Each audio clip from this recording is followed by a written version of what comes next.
செந்தூர பாண்டியன் நினைக்கிறேன் விஜயகாந்த் படத்தில் விஜயை போட்டார். விஜயகாந்த் வந்து பார்க்குற ஆடியன்ஸ் ஆட்டோமேட்டிக்காக விஜயை பார்க்கும். இப்போ விஜய் ஓரளவுக்கு ஒரு விஜய்க்கு வந்தது வந்து கட்சிங்கிறத விட அவரோட ஃபேன்ஸ் தானா சேர்ந்த கூட்டம். ஆமாம், அவங்கள யாரும் கூட்டிகிட்டு வரல, யாரும் அவங்கள கட்டி கோப்பாக வைக்கணும்னு நினைக்கல. சவுத்தை விட நார்த்தில் இருக்கிறவங்க மிலிட்ரிக்காரங்களுக்கு கொடுக்குற மரியாதை for for for for better then south. ஏன்னா ஒரு சைடு விஜய் அவர் கொடுக்குற கமெண்ட் நேராக கீழே அவரோட ரசிகர் பட்டாளத்துக்கு போகுது. நடுவில் யாருமே இன்டர்மீடியட்ஸ் கிடையாது. அதனால தான் அவருக்கு இந்த அளவுக்கு அவர் கஷ்டப்படுறாரு. எனக்கு வந்து பாகிஸ்தான்காரனோ சீனாக்காரனோ எனக்கு எதிரி கிடையாது. நேரில் வந்து அவங்க தெரிய போது சுட்டுட்டு போயிடுவேன், எனக்கு கவலையே இல்லை. ஆனால் எனக்கு எதிரி வந்துட்டு நியூ டெல்லிங்கிறது இந்தியாவோட கேபிட்டல். இப்போ டெல்லி ஸ்டாட்டுக்கு கேபிட்டல் நியூ டெல்லி கிடையாது.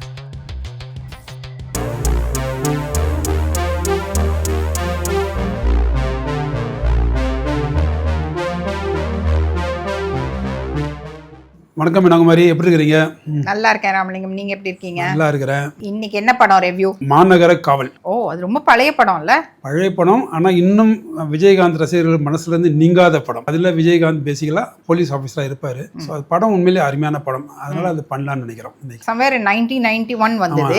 ஏவிஎமோட ப்ரொடக்ஷன், ஏர்லி 90s வந்தது. அது ஏவிஎமோட 150th ஃபிலிம். அப்படியாது எனக்கு தெரியல, இருக்கலாம் 150வது படமாக இருக்கலாம்.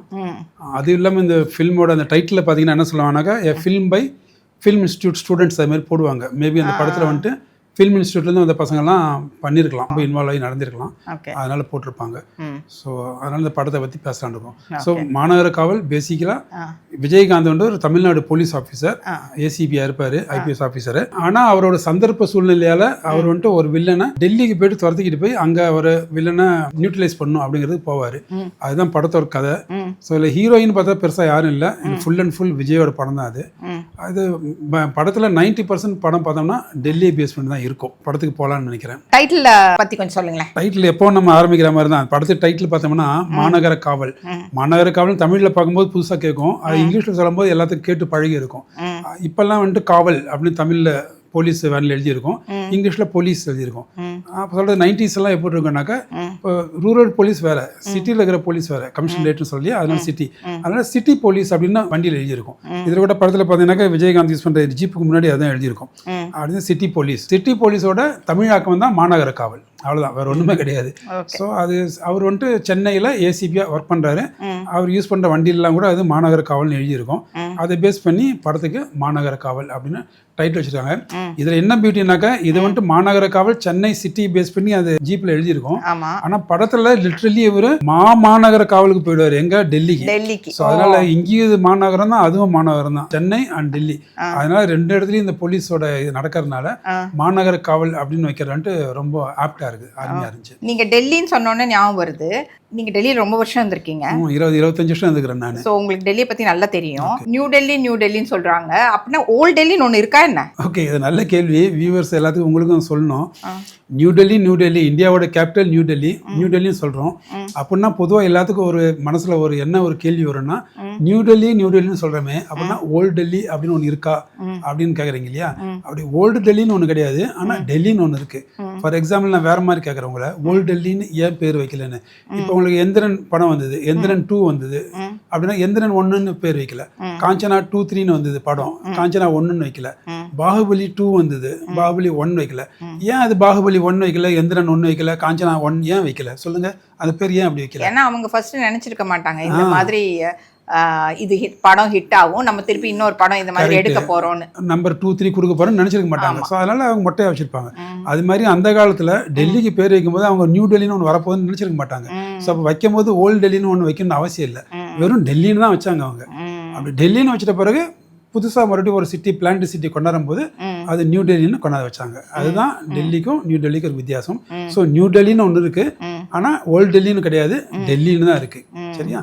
இப்போ வியூவர்ஸ்க்கு நான் புதுசாக சொல்றேன், டெல்லிக்கும் நியூ டெல்லிக்கும் இன்னொரு வித்தியாசம் என்னங்க. டெல்லிங்கிறது வந்து ஒரு ஸ்டேட்டோட பேர், என்சிடி ஆஃப் டெல்லின்னு சொல்லுவோம், national capital territory of Delhi. என்சிடிங்கிறது டெல்லிங்கிறது ஒரு ஸ்டேட், தமிழ்நாடு அதோட கேபிட்டல் சென்னை இல்லையா? அந்த மாதிரி ஒவ்வொன்றுக்கும் ஒரு ஸ்டேட் இருக்குது. ஸோ இது வந்துட்டு டெல்லிங்கிறது ஒரு ஸ்டேட்.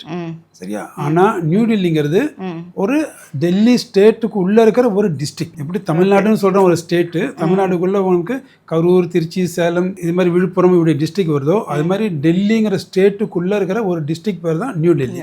அது டெல்லியோட டிஸ்ட்ரிக்ட் ரொம்ப சிம்பிள். நம்மள மாதிரி ஊர் பேர்லாம் வைக்காமல் ரொம்ப சிம்பிளாக அந்த காலத்தில் வச்சுருப்பாங்க. 8 திக்குன்னு சொல்கிறோம் இல்லையா, அது மாதிரி 8 திக்குன்னா north Delhi, south Delhi, east Delhi, western Delhi, north east Delhi, north western Delhi, south eastern Delhi, south western Delhi. மொத்தம் 4 ஆயிடுச்சு. அது இல்லாமல் எல்லாத்துக்கும் நடுவில் இருக்கிற டெல்லி சென்ட்ரல் டெல்லி. ஸோ மொத்தம் 9 டிஸ்ட்ரிக்ட் ஆயிடுச்சு. இது இல்லாமல் ஜமுனா பார்னுவாங்க, டிரான்ஸ் யமுனா, யமுனை நதிக்கு அந்த பக்கம் இருக்கிற ஒரு ஏரியா, அது வந்துட்டு ஷாத்ரா அப்படின்னு வச்சு. ஏன்னா 8 திக்கு ஏற்கனவே முடிஞ்சிருச்சு, எக்ஸ்ட்ரா டைரக்ஷனை கொடுக்க முடியாது, அதனால ஷாத்ரா அப்படின்னு ஒரு டிஸ்ட்ரிக்ட் வச்சுட்டாங்க. மொத்தம் 9 ஆச்சு. இது இல்லாமல் இப்போ லேட்டஸ்ட்டாக வந்துட்டு ஒரு சிட்டியை வந்துட்டு லியூட்டியன் சிட்டி சொல்லுவாங்க, டெல்லி, புது டெல்லியை உருவாக்கி வச்சாங்க. அதுக்கு நியூ டெல்லின்னு பேர் வச்சுட்டாங்க. டெல்லிங்கிற ஸ்டேட்டில் மொத்தம் டிஸ்ட்ரிக்ட், நியூ டெல்லிங்கிறது அதுதான். அதில் என்ன பியூட்டி அப்படின்னாக்கா, நியூ டெல்லிங்கிறது இந்தியாவோட கேபிட்டல். ஆனால் டெல்லியோட கேபிட்டல், டெல்லி ஸ்டேட்டுக்கு கேபிட்டல் நியூ டெல்லி கிடையாது. புரியுதுல சொல்றது? டெல்லியோட அதோட அந்த ஸ்டேட்டோட கேபிட்டல் கிடையாது, நியூ டெல்லி கிடையாது. அது செக்ரட்டரியேட் சொல்லிட்டு இந்த பக்கம் ஐபிஎஸ் ஸ்டேட் இருக்குது, அது பக்கத்தில் செக்ரட்டரியேட் இருக்குது. ஸோ டெல்லி ஸ்டேட்டோட கேபிட்டல் வேற, ஆனால் இந்தியாவோட கேபிட்டல் நியூ டெல்லி. இதுதான் நியூ டெல்லிக்கும் டெல்லிக்கு இருக்கிற வித்தியாசம். படத்துக்கு போடலாமா ராமலிங்கம்? இப்போ லக்ஷ்மி என்னமோ சொல்லிட்டு இருக்காங்களே, அப்போ கூட பொலிட்டிஷியன்ஸ்லாம் இருக்காங்க, என்ன சொல்றாங்க இதில்? லக்ஷ்மி வந்துட்டு ஒரு சென்ட்ரல் பாலிடிக்ஸில் இருப்பாங்க இந்த படத்து கதை பிரகாரம். அப்படி இருக்கும்போது அந்த பார்ட்டியில் பிரைம் மினிஸ்டர் யாரை செலக்ட் பண்ணும் போது Lakshmi one of the contenders. அது கூட ஒன்று தான் அசோக் மேத்தான ஒரு அந்த ஆளுக்கு கண்டென்டர். 2 பேர் இருக்கும்போது ஆல்மோஸ்ட் டஃப்பாக போகும். கடைசியில் கட்சி வந்துட்டு லக்ஷ்மி வந்துட்டு பிரைம் மினிஸ்டர் கேண்டிடேட்டாக தேர்வு பண்ணுவாங்க. அப்போ கூட இருக்கிறவங்க கேட்பாங்க, அசோக் மேத்தா சார் உங்க போட்டியாளராக இருந்தாங்களே உள்கட்சியிலேயே, அவரை நீங்கள் அதுக்கப்புறம் வெளியில் அனுப்பிச்சிருவீங்களா, மதிக்க மாட்டீங்களா அப்படிங்கும்போது லக்ஷ்மி சொல்லுவாங்க, இல்லை பிரைம் மினிஸ்டராக இருந்தாலும் எனக்கு வயசு கம்மி, எனக்கு எக்ஸ்பீரியன்ஸ் கம்மி, அவரை நான் கூட வச்சு அவருடைய எக்ஸ்பர்டீஸை கேட்டுக்கிட்டு நான் பண்ணுவேன், அவர் எப்பவுமே நான் மதிப்பேன் அப்படின்னு சொல்லுவாங்க. அரசியல்ல என்னை விட ரொம்ப அனுபவம் வாய்ந்தவர், அவரோட ஆலோசனையும் ஆதரவும் எனக்கு எப்பவும் கிடைக்கும். எனக்கு பார்க்கும்போது எனக்கு என்ன ஞாபகம் வந்துச்சுன்னா, நம்ம இப்ப தற்செயலா இப்ப விஜயோட நடந்துகிட்டு இருக்குல்ல, அது ஞாபகம் வந்துச்சு. அவருக்கும் அவரோட கட்சியில எனக்கு தெரிஞ்சு யாருமே பெரிய ஆள், பெரிய புள்ளியே கிடையாது, எல்லாம் இளவட்டுங்க தான், ஃபர்ஸ்ட் டைம் ஓட்டர்ஸ் தான். அப்படி இருக்கும்போது கட்சியில தப்போ ரைட்டோ வெளி கட்சியில இருந்து ஒண்ணு யாராவது சீனியர்ஸை இழுத்துருக்கணும். எவ்வளோ வெளிக்கட்சியில் இன்னும் வர்றதுக்கு காத்துக்கிட்டு இருக்கிறாங்க. ஒரு கரெக்டான கட்சி இருந்தால் வர்றதுக்கு சான்ஸ் இருக்குது, ஆட்சியில் வர்றதுக்கு சான்ஸ் இருக்குதுன்னா வர்றதுக்கு எவ்வளோ பேர் சீனியர்ஸ் பரித வச்சுக்கிட்டு இருக்கிறாங்க. ஒன்று அங்கேருந்து விஜய் கூப்பிட்டுக்கணும். இல்லை அப்படின்னா இன்னும் 2 பெரிய கட்சி அப்போசிஷன் கட்சினா அதில் சேர்ந்துட்டு நான் 2 வருஷம் சீஃப் மினிஸ்டராக இருக்கேன், நீங்கள் 2 வருஷம் இருங்க, நான் கொஞ்சம் கற்றுக்கிறேன், அதுக்கப்புறம் நான் பார்த்துக்கிறேன் அப்படின்னு வந்திருக்கணும். அதை விட்டுட்டு தலாலடியாக தனியாக குதிக்கணும்னாக்க அது வந்துட்டு உண்மையிலே அது ரொம்ப பெரிய எதிர்நீச்சல் போடணும். இதை வந்துட்டு அட்லீஸ்ட் நம்ம கிட்ட இருந்து நம்ம சொல்ற அட்வைஸ்னால விஜய் கற்றுக்க வேண்டாம், விஜய் அவங்க அப்பாவிட்ட இருந்தே கற்றுக்கலாம். எஸ்.ஏ. சந்திரசேகர் தெரியும் எவ்வளோ பெரிய டைரக்டர்னு சொல்லி, அவர் விஜயை ஃபர்ஸ்ட் இன்ட்ரடியூஸ் பண்ணும்போது அவர் தனியாக விஜய் நடித்த படம் ஒன்று ஃப்ளாப் ஆயிடுச்சு, முதல் படம். அதை வச்சு விஜய் வச்சு எடுத்தால் சரியில்லைன்னு சொல்லி விஜயகாந்துக்கு போய் என் பையனை உங்கள் படத்தில் நடிப்பாங்க, ஈக்குவல் ரோல் இருக்கும், ஆனால் நீங்கள் தான் அதில் ஹீரோ மாதிரி வருவீங்க, என் பையனும் கூட நடிப்பாப்பில், எனக்கு படம் பண்ணி தரீங்களான்னு கேட்கும்போது எஸ்.ஏ. சந்திரசேகர் விஜயகாந்தை ரொம்ப நல்லா தூக்கி விட்டவர் அந்த காலத்தில். ஸோ விஜயகாந்த் நான் சும்மாவே பண்ணித்தரேன், பையனை போட்டுவிடுங்க நானும் நடிக்கிறேன்னு விஜயகாந்த் படத்தில் செந்தூர பாண்டியன்னு நினைக்கிறேன், அந்த படத்தில் விஜயகாந்த் படத்தில் விஜயை போட்டார். விஜயை போட்ட உடனே அந்த விஜயகாந்த் பார்க்குற ஆடியன்ஸ் ஆட்டோமேட்டிக்காக விஜயை பார்க்கும். அப்போ விஜய் ஓரளவுக்கு ஒரு எக்ஸ்போஸ் அவர் கிடைக்கும். அது இல்லாமல் அவங்க அப்பா வந்துட்டு பையனுக்காக ஒரு சீன் என்ன வச்சுருப்பாருன்னா, லாஸ்ட்டில் ஒரு கிளைமேக்ஸில் ஃபைட்டிங் சீன் இருக்கும். விஜயகாந்த் சண்டை போடும்போது இவன்லாம் அடிக்கிறதுக்கு அவங்களாம் தேவையில்லை, நானே பார்த்துக்கிறேன் அப்படின்னு விஜயகாந்த் ஃபைட் பண்ணாமல் விஜய் போய் விஜயகாந்துக்காக ஃபைட் பண்ணான். அவங்க அப்பா முள்ளமாக தூக்கி விட்டார். அப்படி இருக்கும்போது அந்த ஒரு டாக்டிக்ஸையாவது விஜய் வந்துட்டு பாலிடிக்ஸ்லையும் அவங்க அப்பாவோட இருந்தாது கற்றுக்கிட்டு இருக்கணும். அது கற்றுக்காதனால தான் அவர் இவ்வளோ கஷ்டப்படுறாரோன்னு எனக்கு தோணுது. எல்லாமே உங்களுக்கு எக்ஸ்பீரியன்ஸில் வரும்ல, என்னமா கற்றுக்குவாரோ என்னமோ, இந்த மாதிரி தனியாக வர்றதுக்கும் ஒரு கட்ஸ் வேணும். கட்ஸ் இல்லை. இப்போ கரூரில் ஒரு இன்சிடென்ட் நடந்ததுக்கு நான் சொல்கிறது மெயின் காரணம் என்னென்னா, இப்போ ஒரு பெரிய கட்சிகள்லாம் எப்போவுமே அவங்களுக்கு வந்து வார்டு லெவலில் அவங்களோட கவுன்சிலர், அவங்க செல்ஃப் டிக்ளேர் கவுன்சிலர்ஸ் இருப்பாங்க. ஒரு வார்டுலேருந்து ஒரு 50 பேர் கூட்டு வரணுனாக்கா கூப்பிட்டு போவாங்க. இப்போ சென்னையிலேருந்து, திருவான்மூர்லேருந்து, அடையாறுலேருந்து, அம்பத்தூர்லேருந்து, ஆவடியிலேருந்து ஒரு வார்டுலேருந்து 50 பேர் கூட்டிகிட்டு கரூர் மாநாட்டுக்கு போகணுன்னா கூட்டிகிட்டு போவாங்க. அவங்க மாநாட்டுக்கு போயிட்டு அங்கே அவங்களுக்கு சாப்பாடு வாங்கி கொடுத்து மாநாட்டிலேருந்து மறுபடியும் திருப்பி வண்டி வச்சு கூப்பிட்டு வந்து மெட்ராஸில் விடுற வரைக்கும் அந்த 50 பேரும் செம்மறி ஆடு மாதிரி அந்த கவுன்சிலர் பின்னாடி தான் போவாங்க. ஆனால் தனியாக போயிட்டாங்கன்னா சாப்பாடு கிடைக்காது, தனியாக போயிட்டால் ரிட்டனுக்கு உங்களுக்கு வண்டி கிடைக்காது. அப்படி இருக்கும்போது அவர் கூட இருப்பாங்க. ஸோ அந்த 5 கவுன்சிலருக்கு மேலே ஒருத்தர் இருப்பார், அவருக்கு மேலே ஒருத்தர் இருப்பார். அப்படியே அவங்களுக்கு பிரமீனமாக இந்த கமாண்டு போகும்போது மேலேருந்து ஒரு தலைவர் ஒன்று சொன்னால் அது கமாண்ட் வைஸ் கீழே கரெக்டாக பெர்குலேட் ஆகி கீழே இருக்கிறவங்க வரைக்கும் தெரியும். இப்போ ஸ்கூலில் நான் ஏற்கனவே சொன்ன மாதிரி ஒரு அசம்பிளியில் பார்த்தா பசங்க க்யூவில் நின்னா பின்னாடி கிளாஸ் டீச்சர் நிற்பாங்க மார்னிங் ப்ரேயர் நடக்கும்போது. ஸோ பசங்க ஏதாவது முன்னே இருக்கிற தலையை பிடிச்சி எடுக்கிறது கொட்டுறது ஏதாவது பண்ணால் கூட டீச்சர் பை நேம் சொல்லுவாங்க. நடராஜ் அப்படி பண்ணாத, நாகராஜ் அப்படி பண்ணாதனாக்கா பயம் இருக்கும், பின்னாடி கிளாஸ் டீச்சர் நிற்கிறாங்கன்னு சொல்லி. அந்த மாதிரி தான் அந்த கவுன்சிலர் கூட ஒரு 50 பேர் போனாங்கன்னா நம்மளை கண்காணிக்கிறதுக்கு ஒரு ஆள் இருக்கிறாங்கன்னா கட்டுப்பட்டு பாம்பு மாதிரி இருப்பாங்க. அந்த கமாண்டு போய் கரெக்டாக சேரும், மேலேருந்து வரது பெர்குலேட் ஆகி வரும். ஆனால் விஜய்க்கு வந்த கூட்டத்தில் அந்த ஹைரார்க்கியே கிடையாது. ஒரு பக்கம் விஜய், ஒரு பக்கம் ஃபேன்ஸ், அவ்வளோதான். நடுவில் யாருமே கிடையாது. ஸோ அவங்க யாரும் பண்ணாத அப்படி பண்ணாத உட்காரு எழுதி நில்லு வாப்போன்னு சொல்கிறதுக்கு ஆள் கிடையாது. சொன்னால் விஜய் தான் சொல்லணும், வேறு ஆள் கிடையாது. அவங்க அதை கேட்கக்கூடியது மற்றவங்க பேச்சு அவங்க கேட்கணும்னு அவங்களுக்கு அவசியம் கிடையாது. ஸோ விஜய்க்கு வந்தது வந்து கட்சிங்கிறத விட அவரோட ஃபேன்ஸ் தானாக சேர்ந்த கூட்டம். ஆமாம், தானாக சேர்ந்த கூட்டம். அவங்கள யாரும் கூட்டிகிட்டு வரல, யாரும் அவங்கள கட்டி கோப்பாக வைக்கணும்னு நினைக்கல. அதனால ஒரு கட்டவிழ்த்த கூட்டம் மாதிரி ஆனதுனால அந்த கண்ட்ரோல் வந்துட்டு கைமீறி போயிடுச்சு. இதுதான் உண்மை. அதுவாது விஜய் கற்றுக்கணும். அது ஒவ்வொருத்தரும் ஒரு குரூப், ஒரு 50 பேர்னா 50 பேருக்கு ஒரு லீடர் இருக்கணும். அந்த 50 4 குரூப் சேர்ந்து அவங்களுக்கு மேலே மிலிட்ரி செட்டப் தான் அது. ஒரு செக்ஷனு, பிளாட்டூனு, கம்பெனி, பெட்டாலியன், பிரிகேட் அப்படி போகும். அப்படி பிரமிடு மாதிரி போகணும். அப்போ தான் மேலே ஒரு கமாண்ட் சொன்னால் கீழே வரைக்கும் அப்படியே போகும். அது வந்துட்டு விஜயோட கட்சியில் எனக்கு தெரிஞ்சு சும்மா பேருக்கு தான் அது இது அப்படி சொல்கிறாங்களோ நினைஞ்சு டிஸ்ட்ரிக்ட் லெவலில் செக்ரட்டரி அப்படின்ட்டு. மற்றபடி அது இல்லவே இல்லை. விஜயை பொறுத்த வரைக்கும் டைரெக்டாக ஒரு சைடு விஜய் அவர் கொடுக்குற கமெண்ட் நேராக கீழே அவரோட ரசிகர் பட்டாளத்துக்கு போகுது. நடுவில் யாருமே இன்டர்மீடியட்ஸ் கிடையாது. அதனால தான் அவருக்கு இந்த அளவுக்கு அவர் கஷ்டப்படுறாரு. ஆனால் சாரி டு இன்டரப்ட், ஆனால் ஒரு எக்ஸலண்ட்டான போலீஸ் டீம் சுற்றி இருக்கும் போது அவர் அந்த தைரியத்தில் தானே இருந்திருப்பார். நான் சொல்கிறது வந்துட்டு ஒரு ஃபஸ்ட்டு டைம் வர ஃபேன்ஸு அவங்க வந்துட்டு எப்போயுமே வந்துட்டு ஒரு அவ்வளோ எனர்ஜி இருக்கும். விஜயோட ஃபேன்ஸ் பார்த்தீங்கன்னா எல்லாம் ஃபர்ஸ்ட் டைம் ஓட்டர்ஸ் ஆல்மோஸ்ட். இதுலேயே பாருங்களேன், அவர் விஜய் நடத்துகிற மாநாடு விடுங்க ரோட் ஷோவில் மறுபடியும் நாங்கள் ரீவைண்ட் பண்ணி பாருங்கள் போட்டு கட்சி கொடி எவ்வளோ பறகுது பாருங்கள். கட்சி கொடியே இருக்காது. எனக்கு தெரிஞ்சு அங்கே வந்தவங்க யாருமே 2 விஷயம் நான் பார்த்துருக்கேன். விஜயகாந்த் சாம்பவ கூட விஜயகாந்தோட கட்சிக்காரங்க யாரும் வந்த மாதிரி பார்க்கல, விஜயகாந்தோட ரசிகர்கள் தான் வந்தாங்க. நான் அப்போ பார்க்கும்போது அந்த கூட்டத்தில் விஜயகாந்தோட கட்சி கொடி ரொம்ப கம்மி, விஜயகாந்தோட ரசிகர்கள் தான் ரொம்ப வந்தாங்க. அந்த மாதிரி விஜயில் நான் பார்க்கும்போது பார்த்தா விஜயோட கட்சி கொடிங்கிறது ரொம்ப கம்மி. அஃப்கோர்ஸ் மேலே ஒரு டவல் மட்டும் போட்டிருந்தாங்க கட்சி கொடியை, மற்றபடி ரொம்ப கம்மி. வந்தவங்க எல்லாம் வந்துட்டு அவரோட ரசிகர்கள். அஃப்கோர்ஸ் அது நாளைக்கு ஓட்டாக மாறுமா இல்லைங்கிறது அது வந்துட்டு $1 billion question, that is different. But இந்த டைமில் விஜய்க்கு வந்துட்டு அந்த ஆர்கனைசேஷன் ஹைரார்கி செட்டப் இருந்தால் தான் அவரால் பண்ண முடியும். இல்லை நான் ஒன் மேன் ஆர்மி மாதிரி நானே எல்லாத்தையும் வழிநடத்தி போவேன்னு சொன்னால் நிச்சயமாக இந்த மாதிரி சினரியோவில் அது டோட்டல் ஃபெயிலியர் ஆகத்தான் செய்யும். அதனால் அவர் மாதிரி இது ஒரு மிகப்பெரிய பாடம்னா அட் த காஸ்ட் ஆஃப் 41 லைஃப்ஸு. அதுக்கப்புறம் அவர் பாடம் கற்றுக்கணும் அப்படின்னா கூட கற்றுக்கிட்டோம். ஃப்யூச்சரில் அவருக்கு அது ரொம்ப யூஸ்ஃபுல்லாக இருக்கும். கண்டிப்பாக. இது என்ன மிலிட்ரி பெரேட் காமிக்கிறாங்க? இது பார்த்தீங்கன்னா மாநகர காவல் படத்தில் ஸ்டார்டிங்கில் வந்துட்டு அந்த டைட்டில் போடும்போது மிலிட்ரி பரேட் மாதிரி காட்டுவாங்க. இது வந்துட்டு ஆக்சுவலாக ஆர்டி பரேட் சொல்லுவாங்க, ரிபப்ளிக் டே பரேடு அப்படின்னு சொல்லுவாங்க. 26 ஜனவரி நடக்கும் இப்போ போல. இதில் என்ன பியூட்டி அப்படின்னாக்கா அந்த பரேடில் நம்ம பார்க்கும்போது விஜய் சவுக்குன்னு சொல்லுவோம். ராஷ்டிரபதி பவன் முன்னாடி இருக்கும் விஜய் சவுக், அப்போ சொல்லுவாங்க பேர். விஜய் சவுக்லேருந்து இந்தியா கேட் வரைக்கும் அது பேரே வந்துட்டு ராஜபாதைன்னு சொல்லலாம் இல்லையா, ராஜ்பாத். இப்போ சமீபத்தில் மோடி கவர்மெண்ட் டைமில் அதை கர்த்தவிய பாத் அப்படின்னு சொல்லி மாற்றிருக்கிறாங்க. அது பேர் பார்த்தா ராஜ்பாத். நான் அது காட்டும்போது டெல்லியை பற்றி பேசும்போது என்ன ஞாபகம் வருதுன்னா, டெல்லியில் வச்ச பேர் வந்துட்டு அவ்வளோ ஆப்டாக இருக்கும். சாணக்கியபுரின்னு ஒரு இடம் இருக்கும். அங்கே பார்த்தா வேர்ல்டில் இருக்கிற எல்லா எம்பசி ஹை கமிஷன் அங்கே இருக்கும். ஏன்னா Chanakya is known for diplomacy. அதே மாதிரி நம்ம ஸ்டேட் கவர்மெண்ட் இருக்கிற எல்லா ஸ்டேட்டோட அந்த பவன் சொல்லுவோம், தமிழ்நாடு பவன், ஆந்திரா பவன், கேரளா பவன், அந்த மாதிரி அந்த பவன்ஸ் ஹவுஸ் அங்கே இருக்கும். இது இல்லாமல் உலகத்தில் இருக்கிற எல்லா நாட்டோட எம்பசி இருக்கும். அந்தந்த நாட்டும் எந்த நாட்டோட கல்ச்சரு அந்த ஆர்கிடெக்சர் எப்படி இருக்குதோ அந்த மாதிரி கட்டியிருப்பாங்க. அந்த ஊருக்கு பேரு சாணக்கியபுரி, அந்த ஸ்ட்ரீட்டுக்கு பேரு பார்த்தா சாந்திபத். உனக்கு டிப்ளமசினால ஒரு அமைதி இல்லையா, சாந்திபத்.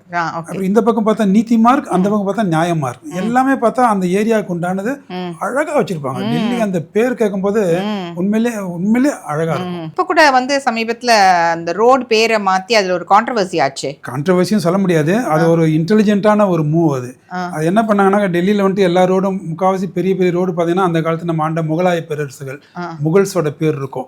Akbar road, Babar road, Shahjahan road, அந்த மாதிரி இருக்கும் மொத்தமாவே.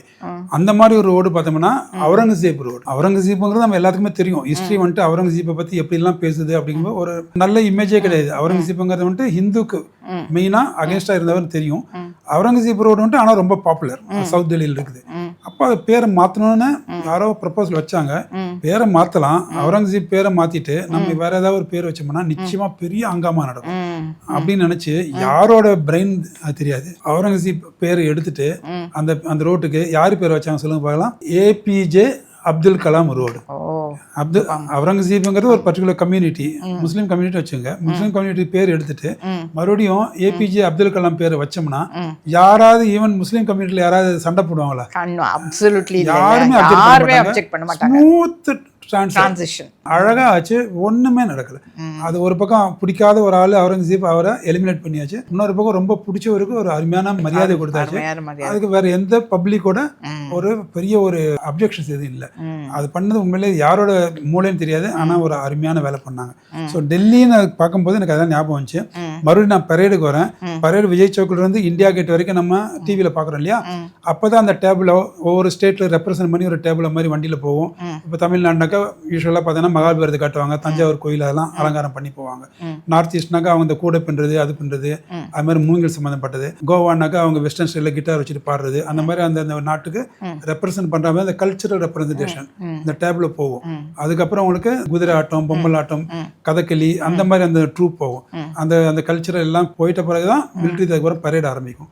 ஸோ இவங்கெல்லாம் அந்த நடந்து போறவங்க எல்லாமே இந்தியா கேட்டோட முடிஞ்சிடும். அது ஹார்ட்லி விஜய் சௌக்கில் இருந்து இந்தியா கேட்டு ஒரு 2-3 கிலோமீட்டர் இருக்கும். ஆனா அந்த மிலிட்ரி பரேட் சொல்றேன் இல்லையா, அது எல்லாமே அவனுக்கு ரெட் ஃபோர்ட்ல தான் போய் முடியும்.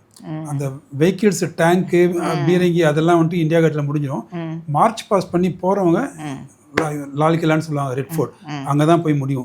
அது குறைஞ்சது 9 கிலோமீட்டர். அது வரைக்கும் அந்த பரேடு பண்ணும்போது 2 பக்கம் பப்ளிக் 9 கிலோமீட்டர் நிற்பாங்க. 9 கிலோமீட்டரும் எந்த ஒரு ஜவானும் நிச்சயமா வந்துட்டு ரிலாக்ஸா நடக்க முடியாது அவனால. ஏன்னா ஜனங்க பார்த்துக்கிட்டே இருக்கிறாங்க, 2 பக்கம் பார்த்துக்கிட்டு இருக்கிறாங்கன்னா அந்த விரைப்பா அதே மாதிரி நடக்கணும். ஒரு 100 மீட்டர் நீங்கள் மார்ச் பண்ணாலே ஒரு ஸ்ட்ரிக்டாக ஒரு டிசிப்ளின்டு மார்ச், பக்கா டிப்பிக்கல் சோல்ஜரோட மார்ச் பண்ணாலே 100 மீட்டர் உடம்பு உங்களுக்கு தளர்ந்து போயிடும். ஆனால் இவங்க விஜய் சௌக்கில் இருந்து லால் கிலா, ரெட் ஃபோர்ட் வரைக்கும் 8-9 கிலோமீட்டர் அதே மிடுக்கோட அதே மாதிரி நடந்து போவாங்க. அஃப்கோர்ஸ் ரொம்ப பேருக்கு தெரியாதது, இன்பிட்வீன் அந்த பரேடு ஒரு 2 கிலோமீட்டர் 3 கிலோமீட்டர் ஒரு கேப் நிற்கும். நிற்க அவங்களுக்கு ரெஃப்ரெஷ்மெண்ட் தருவாங்க. அவங்க வந்துட்டு ஸ்நாக்ஸு, ஜூஸு ஏதாவது சாப்பிடுவாங்க. மறுபடியும் பரேடு நடக்க ஆரம்பிக்கும். நடந்து அங்கே ரெட் ஃபோர்ட்டுக்கு போகும். ரெட் ஃபோர்ட்டுக்கு போனால் இங்கே அவங்க மார்ச் பாஸ் பண்ணி மெயின் டேஸ் அந்த கொடி இருக்கிறத சல்யூட் அடிச்சு போகும்போது பிரைம் மினிஸ்டர், பிரசிடென்ட்டு, அவங்க பின்னாடி இந்த ஃபோர்ஸோட சீஃப் உட்காந்துருப்பாங்க. ஆர்மி சீஃபு, ஏர் சீஃபு, உங்களுக்கு CRPF chief, BSF chief, ITBP chief, அந்த டிஜிஸ் உட்காந்துருப்பாங்க. இந்த பரேடு கிராஸ் பண்ணி நடந்து இவங்க போகிறவங்கள அவங்க எல்லாமே காரில் உட்காந்து ரெட் ஃபோர்ட்டுக்கு முதலே வந்துடுவாங்க. வந்த பிறகு இவங்க போகும்போது உள்ள ஷாமியால ஒன்று தனித்தனியாக போட்டிருக்கோம். நான் என் டைமில் சொல்கிறேன், இப்போ எப்படின்னு தெரியல. இவங்க மார்ச் பாஸ் பண்ணி அந்த கான்ஸ்டபிள் ஜவான்ஸ் அப்படி உள்ள அந்த பரேடு உள்ளே போகும்போது ஒன்று ஐடிபிபி, சிஐஎஸ்எஃப், சிஆர்பிஎஃப் ஷாமியானா போட்டிருக்கோம். உள்ள அந்த சீஃப் நிற்பாங்க. இந்த ஜவான் வரும்போது அவங்க வெல்கம் பண்ணுவாங்க. அந்த இடத்துல ஜவான் தான் ஹீரோ. இவன் உள்ள மார்ச் பாஸ் அவங்க கை கொடுத்து உள்ள கூப்பிட்டு உட்கார வச்சு படாக்கானா, மிலிட்ரியில வந்துட்டு படாக்கானாங்கிறது பெரிய விஷயம். அது பெரிய சாப்பாடு. படானா பெருசு, கானானா சாப்பிட்றது. படாக்கானான்னு அங்கேயே அவங்களுக்கு சாப்பாடு வச்சு அவங்களோட உட்காந்து இவங்க சாப்பிடுவாங்க டிஜிஸ். அன்னைக்கு டேட்ல ஹீரோஸ் வந்துட்டு உங்களுக்கு அது நம்ம ஜவான். இன்ஃபேக்ட் அது அப்போ பார்த்தீங்கன்னாக்க உங்களுக்கு கர்நாட் பிளேஸ் அந்த ரோடு, பர்டிகுலர் ரோடு இருக்கும் சொல்லுவாங்க. அந்த ரோடு வழியாக வந்து போகும்போது மேலேருந்து லேடிஸ்லாம் வந்துட்டு மாலையெல்லாம் தூக்கி போடுவாங்க. நம்ம ஜவானுக்கு வந்துட்டு நார்த்தில் ஒரு மிலிட்ரி இவருக்கு கொடுக்குற மரியாதை ஐம் சாரி டு சே சவுத்தில் நிச்சயமாக கிடையாது. நான் பார்க்கும்போதெல்லாம் 20 வருஷத்துக்கு முன்னாடி ஒரு லைனில் நிற்குது. Let it be cinema theatre ஆகட்டும், ரயில்வே ஸ்டேஷன் ஆகட்டும், பஸ் ஸ்டாண்ட் ஆகட்டும், ஒரு இடத்துல கியூ நிற்குது. யூனிஃபார்மில் ஒரு சோல்ஜர், ஒரு மிலிட்ரிக்காரரு, அந்த ஆலிவ் கிரீன் இருக்கும் அப்போ யூனிஃபார்ம். மிலிட்ரிக்காரர் ஒருத்தர் யூனிஃபார்மில் அந்த கியூ முன்னாடி போய் டிக்கெட் வாங்கினா ஒருத்தம் கூட ஒன்றுமே சொல்ல மாட்டாங்க. ஓ ஃபோசியே சோடோ, இதே வார்த்தையை நான் கேட்டுக்கிறேன். எப்போ போனாலும் எங்கே போனாலும் கியூங்கிற பேச்சோ கிடையாது. அவன் போயிட்டு மிலிட்ரியில் ட்ரெஸ் மட்டும் யூனிஃபார்ம்லேருந்து அவுட் ஆஃப் டர்ன் போய் பார்த்தான் 100% அவங்க யாருமே சொல்ல மாட்டாங்க. யாராவது ஏதாவது பேச ஆரம்பிச்சா கூட மற்றவங்க அடக்குவாங்க. ஓ ஃபோசியே சோடோ யார் ஜானது அந்த அளவு. ஈவன் இப்போ மோதி டைமில் கூட பார்த்தேன் நான், நம்ம கார்கில் ஆப்ரேஷன் நடந்த பிறகு நம்ம ஜவான் ஏர்போர்ட்டுக்குள்ள நடந்து போகும்போது நான் கூகுளில் காட்டுறேன், உள்ள இருக்கிற பேசஞ்சர்ஸ் போர்டிங் டிக்கெட் வாங்கிட்டு வெயிட் பண்ணிட்டு இருக்காங்கல்ல போர்டிங்காக, அவங்க வந்துட்டு நம்ம ஜவான் வரிசையா போகும்போது எழுந்துச்சு நின்று ஃபுல்லா அந்த பேசஞ்சர்ஸை கை தட்டுவாங்க. அது ஒரு பார்க்கும்போது மெய் சிரித்துது. அந்த அளவுக்கு டெல்லி ஏர்போர்ட்ல நடந்துச்சது. அதை நான் கூகுளில் கூட போட்டு பார்க்கலாம். அது யாரும் சொல்லி கொடுத்து நடக்கல, தற்செயலாக நடக்குது. ஜவான்ஸ் ஒரு ஃப்ளைட் விட்டு இறங்கி போகிறாங்க, அவங்க பார்க்கும்போது போர்டிங்காக உட்காந்துருக்கிறவங்க எழுந்துட்டு கை தட்டுறாங்க. நம்ம எவ்வளோ பெரிய விஷயம். நார்த்தை பொறுத்த வரைக்கும் இதில் சந்தேகமே கிடையாது. என்னை யாராவது திட்டினா கூட எனக்கு பரவாயில்ல. சவுத்தை விட நார்த்தில் இருக்கிறவங்க மிலிட்ரிக்காரங்களுக்கு கொடுக்குற மரியாதை for for for for better then south. அதில் சந்தேகமே இல்லை. ஏன்னா இன்னொரு காரணம், வாருன்னு ஒன்று வரும்போது ரொம்ப ரொம்ப அஃபெக்ட் ஆகிற ஒரு இது வந்து நார்த்தில் தான். பஞ்சாப் ஆகட்டும், ஹரியானா ஆகட்டும், ராஜஸ்தான் ஆகட்டும், காஷ்மீர் ஆகட்டும், அங்க இருக்கிறவங்க தான் பார்டரு, அங்கதான் இன்வேஷன்ஸ் அதிகம். சவுத்துல அந்த காலத்துல அருணாச்சல் பிரதேஷ், இந்த பக்கம் அருணாச்சல் பிரதேஷ், சைனா, திபெத் அப்படிலாம் இருக்கும்போது இதுதான் அதிகம். அந்த அக்ரஷன் தெரியும். அவங்க கண்ணு முன்னாடி அந்த வாரை பார்த்துருக்குறாங்க. சவுத்தில் இருக்கிற எத்தனை பேர் நம்ம வார் கண்ணால் பார்த்துருக்கோம். இப்போ ஆப்ரேஷன் சிந்துன்னு சொல்லும்போது கூட கொஞ்சம் பேர் நம்ம ஆளுங்க இப்போ பார்த்துருப்பாங்க. அந்த பார்டரில் இருக்கிறவங்க கார்கில் டைம்லேயும் பார்த்துருப்பாங்க. இப்போ 1962, 65 அந்த பக்கம் சைனா வார், பாகிஸ்தான் 72 வார்லாம் பார்த்துருப்பாங்க. இன்னும் உயிரோடு இருக்கிறாங்க. அவங்களுக்கு வார்னா என்ன, அதோட இம்பாக்ட் என்னன்னு தெரியும். நம்ம சவுத்தில் எத்தனை பேர் இன்னும் நம்ம சேர சோழ பாண்டியர் சண்டை போட்டுக்கிட்டு இருந்தாங்கன்னா சொல்லுவோம் ஒழிஞ்சு, சவுத்தில் வாருன்னு நம்ம பார்த்தது இல்லை. அதனால இந்த வார்னா எவ்வளோ ரத்தம் சிந்தணும், எவ்வளோ கஷ்டப்படணும், அவங்களோட ஃபேமிலி என்ன பாடுபடுவாங்க, அவங்க என்ன கஷ்டப்படுவாங்க அப்படின்னு நம்ம just we can Ponniyin Selvan மாதிரி ஏதோ 1-2 படத்தை பார்த்து நம்ம விஷுவலைஸ் பண்ணிக்கலாம் ஒழிஞ்சு we can feel it, but we can't experience it. ஆனால் நார்த்தில் இன்னைக்கு டேட் வரைக்கும் அதை எக்ஸ்பீரியன்ஸ் பண்ணுறாங்க.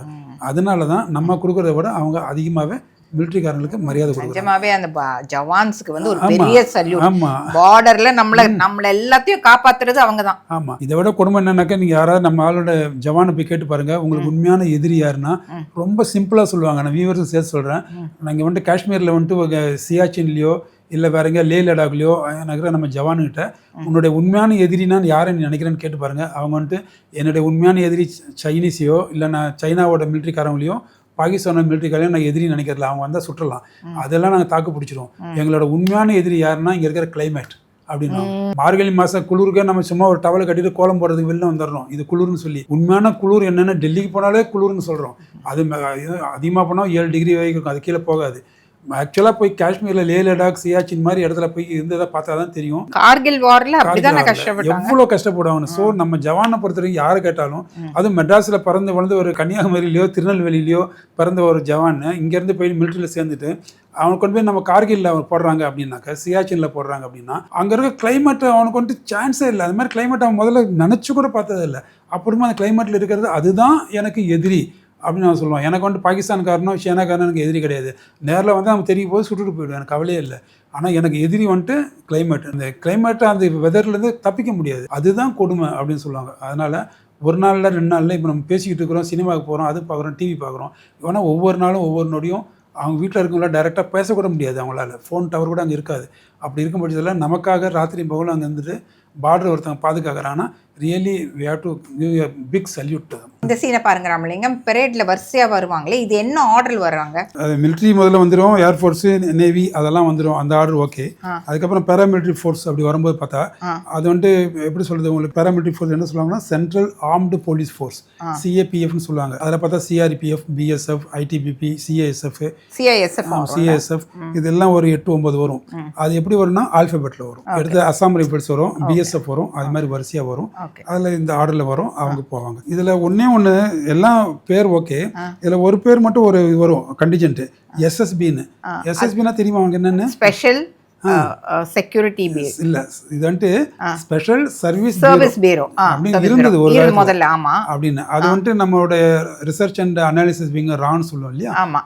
ஃபாரின் இன்டெலிஜென்ஸ், ஐபினா இன்டர்னல் இன்டெலிஜென்ஸ், ரிசர்ச் அண்ட் அனாலிசிஸ்னா ஃபாரின் இன்டெலிஜென்ஸ் கலெக்ட் பண்ணுறதுக்கு ஒரு செட்டப். அதுக்கு அசிஸ்ட் பண்ணுறதுக்காக இருந்தது. அதுக்கு பேர் ஸ்பெஷல் சர்வீஸ் பீரோ. ஒரு பீரியட் ஆஃப் டைம் அதுக்கு வந்துட்டு அந்த ரோல் வந்துட்டு முடிஞ்சிச்சு. அப்போ அவங்களோட வேலை என்னன்னா, அந்த பார்டரில் இருக்கிற பீப்புள் எப்பயுமே பார்த்தீங்கன்னா இந்த பக்கம் சப்போர்ட் பண்ணுவாங்க, திடீர்னு அந்த பக்கம் சப்போர்ட் பண்ணுவாங்க. அது எப்பவுமே உண்டு. இல்லை, எப்பவுமே பார்டரில் இருக்கிறவங்க வந்துட்டு நீங்கள் அப்படி மார்க் பண்ணி செவரெல்லாம் எழுப்ப முடியாது. இப்போ அங்கேயும் சப்போர்ட் பண்ணுவாங்க, நம்மளையும் சப்போர்ட் பண்ணுவாங்க. அப்படி இருக்கும்போது அவங்கள நம்ம பக்கமே வைக்கிறதுக்காக இந்த ஸ்பெஷல் சர்வீஸ் பீரோவில் இருக்கவங்க டெய்லி ஸ்போர்ட்ஸ் வைக்கிறது, ஒரு நாடகம் போடுறது, அவங்க சினிமா போட்டு காட்டுறது, அந்த லோக்கல் பப்ளிக்கோடய இவங்க அவுட்ரீச் அவங்களோடய சேர்ந்து இருப்பாங்க. அந்த மாதிரி ஒரு ரோல் இவங்க பண்ணிக்கிட்டு இருந்தாங்க.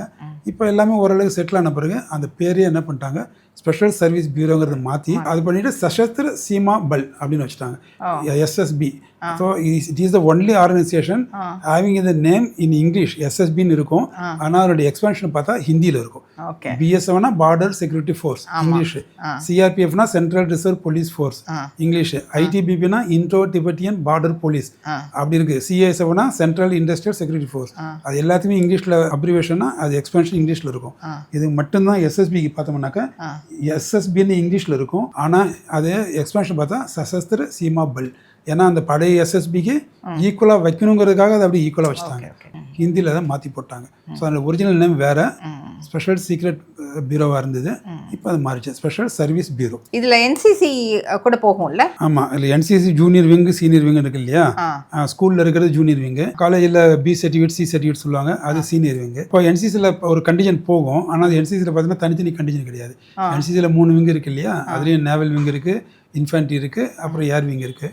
ஆனால் 3க்கும் 3 கண்டிஷன் போட்டால் ரொம்ப அதிகமாகிடும். அதுக்காக என்ன பண்ணுவாங்க, மொத்தம் 12/12ன்னு சொல்லுவாங்க. பண்ணாக்கா அதில் 4 row army, 4 row air force, 4 row navy. அது மாதிரி பார்த்தீங்கன்னா RD பரேட் நெக்ஸ்ட் டைம் பார்க்கும்போது கவனிங்க, அது NCC கண்டிஷன் போகும்போது மட்டும் ஒரே கண்டிஷனுக்குள்ளே 3 கலரில் யூனிஃபார்ம் வரும். பார்த்தோம்னா இன்ஃபேன்ட்ரி டிவிஷன் 4 ரோவில் காக்கி இருக்கும். அதுக்கப்புறம் பார்த்தீங்கன்னா ஏர்ஃபோர்ஸ் அந்த ஸ்கை ப்ளூ இருக்கும். அதுக்கப்புறம் நேவல் விங்கு ஒயிட்டில் இருக்கும். இது 3மே சேர்ந்து ஒரு கண்டிஷனாக மார்ச் பாஸ்ட் பண்ணணும். அது NCCக்கு அப்போ கொடுத்துருப்பாங்க. நானும் பண்ணியிருக்கிறேன். நம்ம இங்கிருந்தெல்லாம் போவாங்கல்ல, இங்கே ஸ்கூல்ல இருந்து காலேஜ்ல இருந்து அனுப்புவாங்க. காலேஜை பொறுத்தவரைக்கும் NCC நீங்க போயிருக்கீங்களா? நான் போயிருக்கிறேன். 84 லயலா காலேஜ் இருந்து தமிழ்நாடு பாண்டிச்சேரி கண்டிஷன் நான் ரெப்ரசென்ட் பண்ணியிருக்கிறேன். ஸோ இங்கே இருக்கிற சவுத்தில் இருக்கிற NCC கேண்டிடேட்டுக்கு அல்டிமேட் கோலே RD தான். அது RD போய்ட்டு அந்த RD மெடல் வச்சு நீங்கள் NCC பரேட் பண்ணால் மற்ற கேண்டிடேட்ஸ்லாம் உங்களுக்கு கேடட்ஸு அது ஆட்டோமேட்டிக்காக சல்யூட் அடிப்பாங்க காலேஜ்லேயே. அந்தளவுக்கு ஒரு RDனா ஒரு வருஷத்துக்கு ஒரு காலேஜில் ஒருத்தன் போகிறது பெரிய விஷயம். அது கேட்கவே வேண்டாம். ஒரு 5-6 வருஷத்துக்கு ஒரு காலேஜ்லேருந்து ஒருத்தன் தான் போவாங்க. ஆனால் எவ்ரி டைம் லயலா காலேஜ்லேருந்து எப்போயுமே ஒரு 5-6 பேர் போவோம்.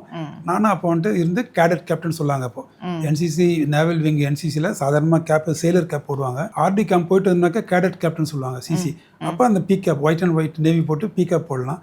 அது போடுறதுக்கு எனக்கு சான்ஸ் கிடைக்கும். எம்ஜிஆர் படத்தில் நாங்கள் புதுசாக கட்டிக்கிட்ட பாட்டு வரும்போது எல்லோ கலராக டால்டா அடி, அந்த டால்டாவை ப்ரொடியூஸ் பண்ணாங்க விப்ரோ கம்பெனிக்காரங்க தான். வனஸ்பதி நாங்கள் என்ன சொல்கிறோமோ அது செய்வோம் காட்டுறதுக்காக பேசஞ்சரை சாவடிச்சு தமிழக அரசு போக்குவரத்து கழகம் இருந்தது. இப்போ அந்த தமிழகமும் போயிடுச்சு.